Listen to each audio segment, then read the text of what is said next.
बिस्मिल्लाहिर्रहमानिर्रहीम। अस्सलाम वालेकुम वरहमतुल्लाहि वबरकातुहू। 36 घंटे, सिर्फ 36 घंटों के अंदर डोनाल्ड ट्रंप ने अपने ऐलान करदा मिशन प्रोजेक्ट फ्रीडम को अचानक से पॉज कर दिया।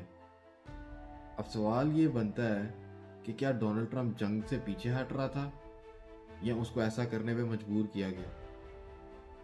दरअसल डोनाल्ड ट्रंप ने जब ये संडे को मिशन लॉन्च किया था तो उसके बाद जीसीसी स्टेट्स के अंदर एक शदीद बेचैनी सी पैदा हो गई और रिपोर्ट सामने आती है कि सऊदी अरब ने अपनी जो किंग सुल्तान एयरबेस है वो अमेरिका को एक्सेस उसकी देने से डिनाई कर दिया और साथ ही साथ अपनी एयर स्पेस भी इस मिशन के लिए मज़ीद यूज़ होने से इनकार कर दिया। देखते ही देखते कुवैत ने भी सेम पॉलिसी इख्तियार कर ली।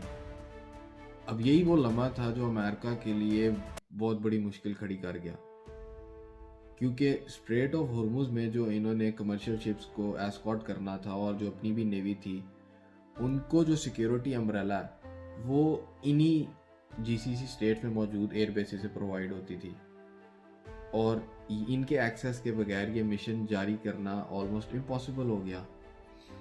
अब यहाँ पर सवाल ये खड़ा होता है कि आखिर ये जीसीसी स्टेट्स अचानक एकदम से इतनी नाराज क्यों हो गई।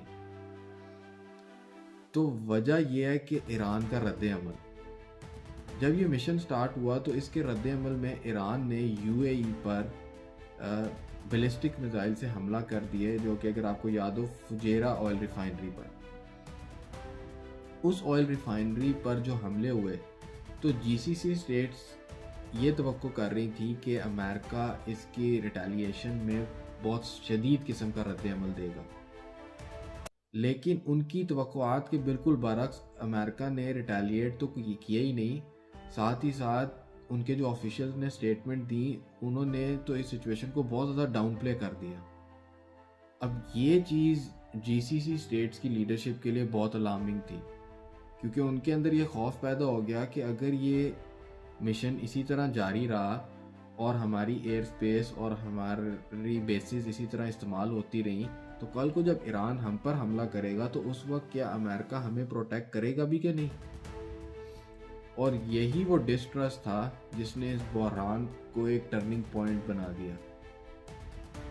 अब इसके बाद अपना ट्रस्ट रीगेन करने के लिए अमेरिका ने मजबूर होकर फिर ईरान की एक ऑयल रिफाइनरी को टारगेट किया है और साथ ही साथ स्ट्रेट ऑफ हॉर्मुज़ में ही एक और स्ट्रेटेजिक लोकेशन को भी टारगेट किया।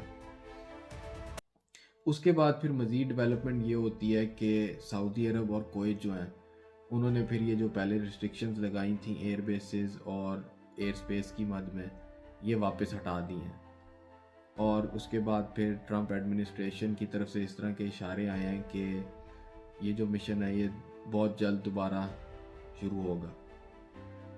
अब सवाल असल में यहाँ पे ये खड़ा होता है कि क्या ये जो मिडल ईस्ट में अमेरिका को एक अरसे में रिलायबल एलाई के तौर पे देखा जाता था, क्या उसकी वो रिलायबिलिटी बाकी रह भी गई है। और दूसरा ये कि क्या अब वक्त आ नहीं गया कि जीसीसी स्टेट्स अपने सर्वाइवल के लिए कुछ और स्ट्रेटजी सोचें। तो आपका इस बारे में क्या ख्याल है? अपनी राय कमेंट्स में ज़रूर दीजिएगा और सुनने का शुक्रिया।